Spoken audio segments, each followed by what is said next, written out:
I was emailing Iris Volkman yesterday. She's someone of our congregation who several years back moved to Colorado. And she was talking, and I related that I was preparing for today in this email, and I said that I had been connected to Philippians. But when I was writing, I'd sent that email off. Do you ever send the email and then you go back and read the email after you already sent the email and you realize that you had a typo? And in this case, I don't think it was an autocorrect. I think it was, I don't know if it was Freudian, but instead of saying that I was writing as I was reading Philippians in preparation for today's service, I inadvertently typed, I'm reading Philippians again in perspiration for tomorrow's service. Perhaps that is more accurate reading anyway. Perhaps every time you're writing an email as a pastor on a Saturday and you're preaching the next day. Perspiration. This is one of my favorite passages in one of my favorite books of the Bible. And perhaps that is always a recipe for a little more perspiration because it's a favorite. So you want to do it justice and you want to convince everybody else that it is so beautiful and for them to fall in love with it too. And so you dig deep, finding out all the wonderful kernels of all of the history and the context and trying to understand some of the Greek and go forward into this passage. And the next thing you know, you could get it wrong. And you could come up here and you could speak it and you could say it, and then people still might leave without being convinced. But this passage meets us there anyway. Because I think most of us can understand what a desire to be content looks like. I long to be content with what is in front of me, not regretting what has already been, not pining for what is not now, and not longing for what hasn't happened yet. Can anybody join me in that space? To be content. It is so hard to find that day-to-day steadiness. There are wild swings of emotion, especially in my house and especially alongside my children. As Jay tells me multiple times throughout the day, this is the best day of my life. And a few minutes later, it is pronouncedly the worst day of my life. These things can happen simultaneously on a dime in my vicinity. How do we let the rock star emotions that can swing and shift us calm down a little bit in order to enter in with Paul here? I'm convinced that Paul preaches this because he knows exactly what it is for emotions to swift wildly back and forth. He knows what it's like to endure suffering at the whims of others. He knows what it's like to be slammed into jail. If anyone is able to perspire this day, it is Paul. He's writing to us from prison. He's writing to us one of the most upbeat and joyous passages of the Bible while he is starved. I don't know how he was able to find the means to write, who he was necessarily able to find to dictate to, but we know that the depth of his compassion for his friends at the church that he had established years prior are deeply on his heart. And I believe it is that connection that helps see him through this moment of pain. They have sent him someone, Epaphroditus, to come and to offer succor, to come and provide strength and a little bit of money that they could have gathered up to offer them. The problem was that the emissary they sent fell very ill and he had to go back home. So Paul has the task of making sure his friends know that he's okay, whether or not he fully feels it all the time. Have you sensed this sometimes when somebody goes at great length to try to relieve your suffering and you find that you in turn are trying to relieve theirs?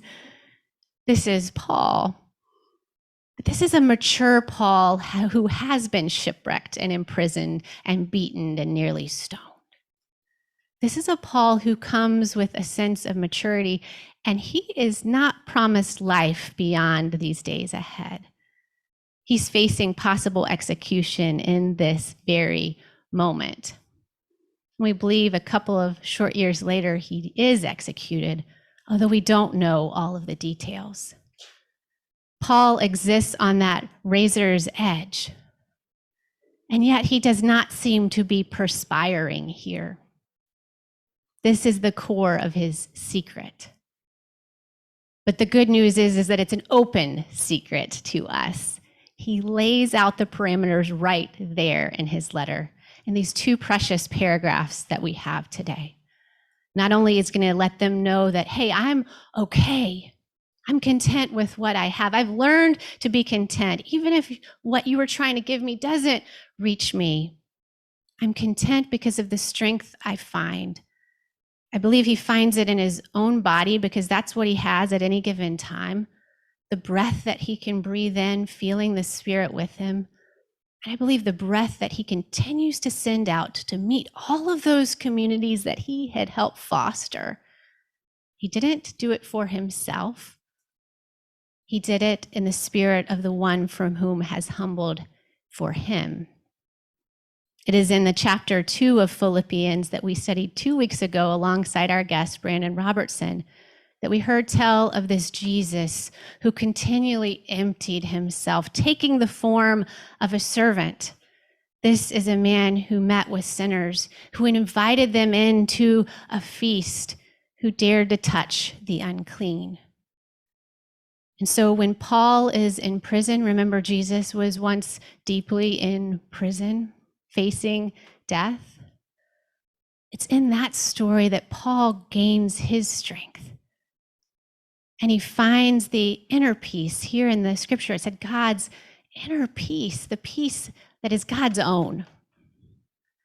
He centered into his own body and spirit, even facing death.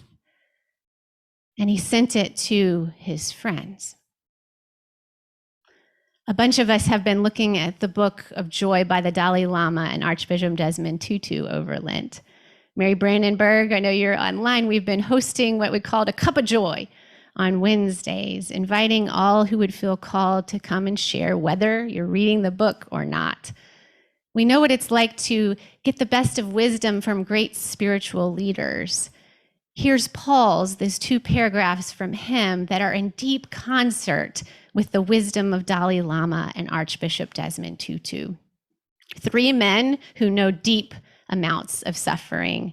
The Dalai Lama, who was a refugee, still living in India, not able to be with his people of Tibet, taking on that role of being the moral compass and the leader for his people, even though he cannot go home. And the Archbishop Desmond Tutu, who recently died in December, who was constantly on the front lines battling apartheid and then continually corruption as he saw it, often with death threats, often with oppression right in front of him. And Paul then speaks out of his own sense of being persecuted into this same wisdom of what comes in the book to be called mental immunity. Now you can imagine as we gain physical immunity to the viruses that are around us, praise God, and hopefully we continue to do so in the midst of what we know to be a pandemic. When we gain mental immunity, it means slowing down and not expecting the silver bullet. Paul's secret is not one that comes with a snap of a finger. It's not the one that takes on a Lenten practice one day and is magically evolved and arrived into the blessedness and assurance of ongoing bliss. That's not how we tend to experience this kind of joy. It's an ongoing striving for a more meditative place. It's stilling ourselves even in that place of suffering as Paul did in that jail cell, and welcoming through our own prayer to listen and hear the call of the Spirit, and to join in the suffering as it is existing in the jail cell next to us, in the house just down the street, in the broader nation, and around the world. Mental immunity means decentering the self, not because the self is not deeply beloved by God. Decentering the self because we are joining in on the oneness of God together. And this is a oneness that as you flow it out, as Paul does in his letters to those he loves, he also, in mutuality, receives it back from those who love him. So the secrets to success today, friends, seem to be allow your body to be your instrument, your breath in and your breath out, emptying and filling, connected with God. And don't lose sight of community. Those who are doing the same thing in and out with you. And when you don't have the strength to draw upon, when you feel wildly in the sway upon the storm and it is the worst day of your life, invite them in. Because the day is coming when Paul will no longer be there. And he needs to make sure that they will keep going. Keep going in love and outpouring to God, who hears their prayers and is part of something larger than they are. This little network of communities that he has set up right around where he was from, and also as far stretching as we have today into Macedonia. With this encouragement, friends, we will have a moment to offer our prayers and our Lenten check-in together in community response. We have the bold audacity to think of this open secret as one that connects us not only with your neighbor who has cancer, but also with the people of Ukraine and all who are suffering this very day. It's a secret that connects us to the jail cell around 62 CE. It's a compassion that connects us to the cross. So friends, I invite you in these 2 minutes, these precious 2 minutes that we have of silent meditation, to take in again this contentment and this wisdom of Paul. And in a space of trust, which we often hold with one another, think how it is that you might feel called to check in the midst of your Lenten journey. Perhaps there's something out of the wilderness that you need to speak and know that others are hearing. Perhaps it's a piece of accountability as you see the needle of joy shifting and shifting and need to proclaim that celebration with us. And perhaps there is a letting go that we might do together. We're going to be sharing this last Sunday with Joan and with Greg before they take this big move to North Carolina. And we know that in that rallying space, when we have the deepest of transitions, we can be so tenderly touched when others choose to be alongside of us. So take these 2 minutes now. Center in your heart, feel your breath, and check and see what you want to share today.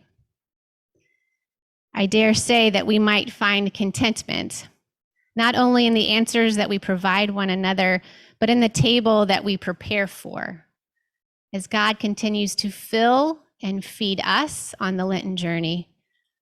And trust that in this loving space, whether it's the best day of your life or the very worst, whether you're perspiring or cool as a cucumber, whether you're dog-tired or exuberant, there is a place for you in the prayer circle and a place for you here at the table. Let us be in a spirit of silent meditation.